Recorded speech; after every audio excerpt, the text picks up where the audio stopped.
Yo, what's up, you guys? It's your boy Jay. And it's Ugo Strange. Larry You Williams already know it's of the boy Uncle Mean. Otaku Assemble. Sorry about that, but y'all know this is your boy Uncle Mean. And you're tuning in to Rose Gallery discussion, and we basically in this motherfucker talking about reboots. When did it happen? When did it get here? And when the fuck is it leaving? Man, don't get me started. What y'all think on this situation, man? Larry, take it away. Okay, like we mentioned it earlier. I'm just gonna repeat it now that we're recording. Okay, this is the problem with reboots. This is what is going on. Everybody feel free to argue with me in the goddamn comments, because chances are I won't even read them. But what we are experiencing right now in the media, in the arts, in in education, in thinking, what we are experiencing right now is we're actually experiencing a degeneration. Now, what do I mean when I say degeneration? This is what I mean when I say degeneration, okay? Whenever a generation does not produce products, does not produce like I said, does not produce media, does not produce art, does not produce an aesthetic that is either at the same level or surpasses the generation before it, a degeneration has taken place. Now, you guys are wondering, it's like, Larry, how can you say that? Like, we're the most technologically advanced that we've ever been in the history of mankind. Mm-hmm. Yes, but what about art?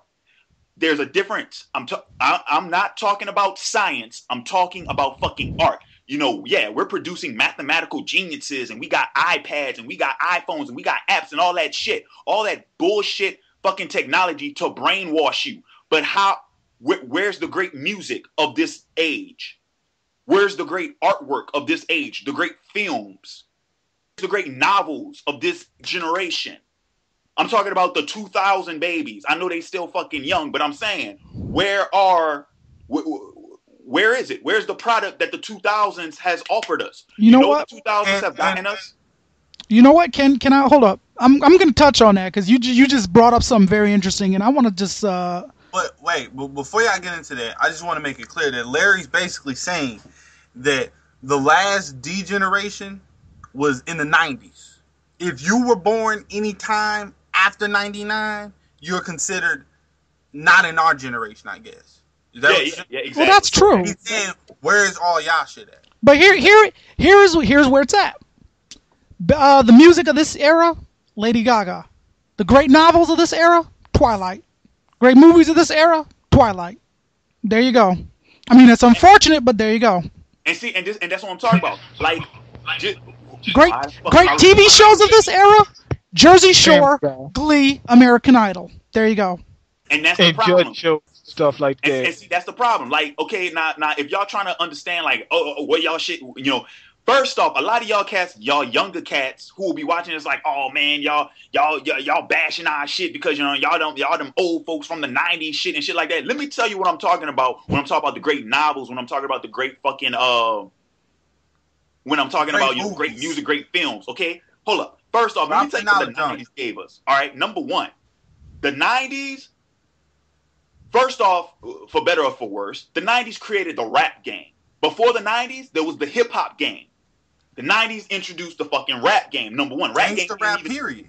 Exactly. It didn't even exist before the 90s. Now, like I said, for better or worse, but we created a whole nother genre of music. The first Grammy that was given for a fucking hip hop song did not occur until the late 80s. Mm-hmm. You feel me? We rolled in on the coattails of that shit. We created a new fucking genre. The great music of the 90s. Hello? Smashing Pumpkins, anybody? Nirvana. Mm-hmm.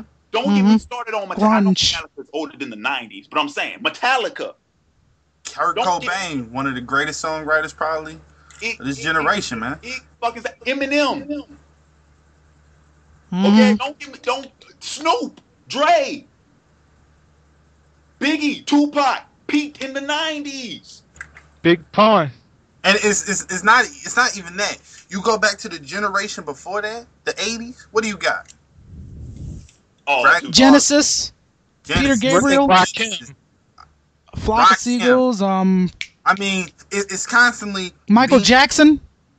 Exactly, it's constantly going further and going beyond, not just in technology, because it's not all about technology. Nope. Nah, Just because you got crappy music on MP3 don't mean it's better. Exactly. It's Exactly. easier to listen to. That just means I'd your rather shit listen stands to a out good more. song on a CD or tape any day than have a crappy on the iPod. You feel me? And okay, so just to work towards my point. Okay, I brought up film. What films did the '90s introduce? The Matrix. Anybody who Pulp pretty much Fiction. set the fucking standard for special effects now on? Yeah. Toy Story.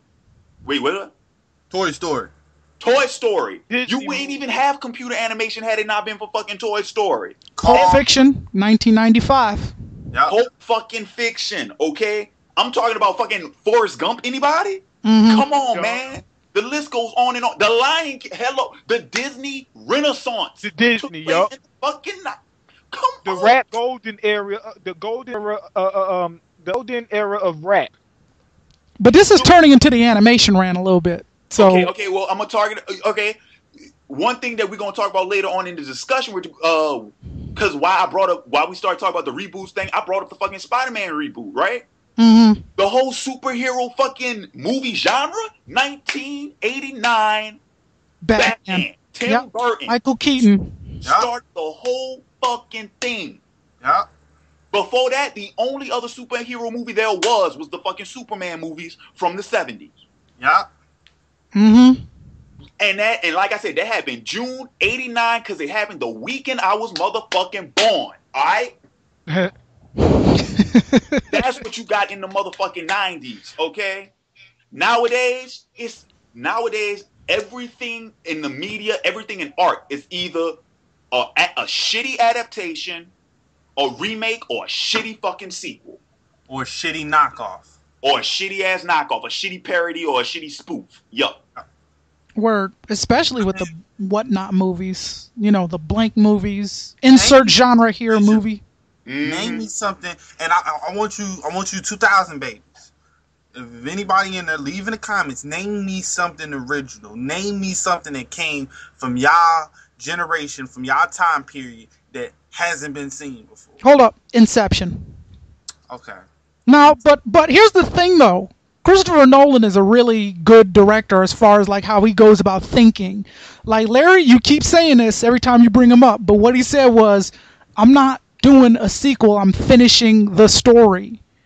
And that's What you talking about for Dark Knight Rises? for Dark Knight. Yeah, for Dark Knight Rises. Christopher Nolan said, "I'm not doing a sequel. I'm finishing the story." Your sequels got bad rap nowadays. You hear No, sequel, no, but here's the thing, though. Here's the thing. It's not a matter of, like, people say, "Oh, I want to see something original. I want to see something original." There is no such thing. Like, people need to stop saying that. What we want to see is something different than what we are seeing. It's not the fact that it's original, because you can name me any movie, and I can tell you a movie with a similar plot, similar characters, similar setup, but it's told differently. Like, Exactly. how do you present this story to us in a way that we haven't seen it already? And But that's the originality of it. yeah, but I'm just Because you know what's gonna happen in every movie. I mean, if you go to see a scary movie, more than likely somebody gonna die in the motherfucker. If you go to see an action movie, it's gonna be bombs and shooting in the motherfucker. yeah. It's on how the movie is presented. Now here's the That's problem. the originality. Yeah, now here's the problem though with the fact that the reboot's coming out. The reboot thing started based on the idea that this already had a fan base. It's not about trying to take... See, I would be fine with a reboot if they took something and said, "You know what, this has been dead for so long, no one is paying attention to it, and this can be done better." Exactly. It's not about doing Exactly it my better. fucking point. It's about resurrecting it so they can milk it for money. And it's not about looking at something and saying, "This was great, but we can do this a lot better." Like Charlie and the Chocolate Factory, I think, is one of the most obnoxious remakes ever because it was unnecessary. Disrespectful is the term. Disrespectful too, but it was unnecessary. Dude, and I'm glad you brought that up because that's what I'm talking about. Like two reboots that are going to occur that I don't want to see fucking happen whatsoever. The Crow reboot. No. That's a disrespectful fucking reboot because the first one was a fucking classic. The first one was a fucking classic. Okay? A cult motherfucking classic. Yeah, you had shitty sequels, but that's expected. Why? Mainly because you lost your leading man, number one. Mm-hmm. He died in the making of the movie. Yeah. But still, because how many people even know that The Crow had 3 sequels? I do. You're right. A television movie. And a television series. You're right. But everybody remember that first one. You're right. But that was Brandon Lee, baby. That was Bruce Lee's kid right there. There's a reason for that. You don't remake, and that's what they're doing. They know it's popular. They know it has a cult following, so they're going to remake it. It's like, no, that's the same thing as if you were to remake The Big Lebowski. You don't fucking remake The Big Lebowski. Can't do it. Can't do it. What the fuck is wrong with you? But you see, like, okay, a movie like True Grit, you can remake. Like that, you can do. Because True Grit is old. It had John Wayne in it. That's old enough where you can look and say, we can do this again. I don't know.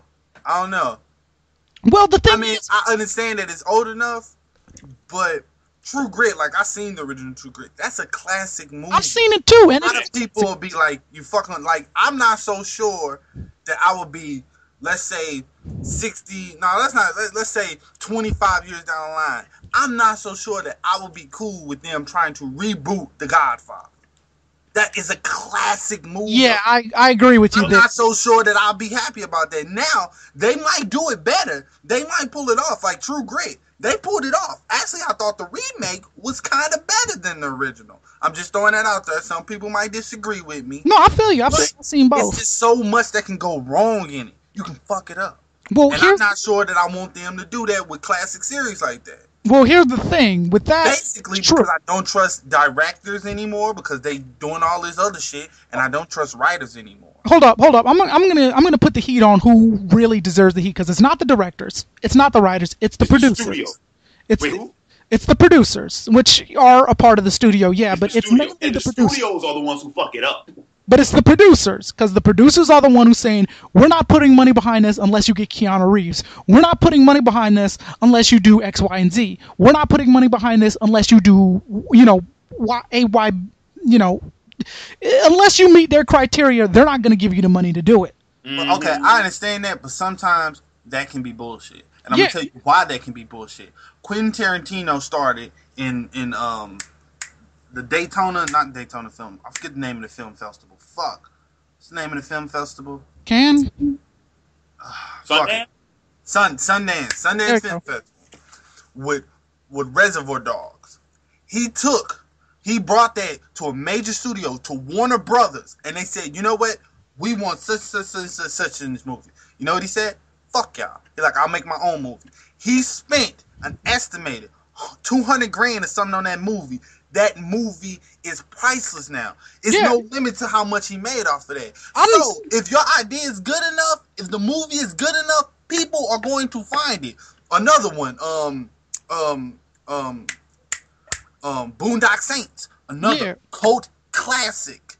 If the movie's good, we want to find it. Here's the thing, though. Right now, what Hollywood's putting out is bullshit. And I'm sorry, I'm not going to spend $12 or $15 3D. Everything's in 3D now. That's the biggest gimmick ever. Yeah, that's 3D this, 3D that. Yep. I'm not spending $15, $20 to go see some bullshit that I've already seen. But Quentin Tarantino came up in an era where you could do that, where you still had some options. You can do it now, Hugo. Yeah, nowadays. Nobody think they can do it. Hold up. Because Christopher Nolan did it, but he did it on the fly. With Batman, he made Batman, and he brought Warner Brothers tons of money. I'm talking tons of money. Because Christopher Nolan's been on the map way before Batman. Like, he did Memento and that other movie. Inception I can't remember. Was like a better Memento. Yeah, hold on though. Because then he did the Batman movies, put him on the map. And then Warner Brothers was like, Christopher Nolan came up to him, I want to do Inception. And Warner Brothers was like, sure, go ahead. Hold up. They told him, go ahead. Now, you look at like all the Hollywood reports and whatnot talking about, how Inception made millions, this, that, and the other thing. And they're acting like they don't know how that happened.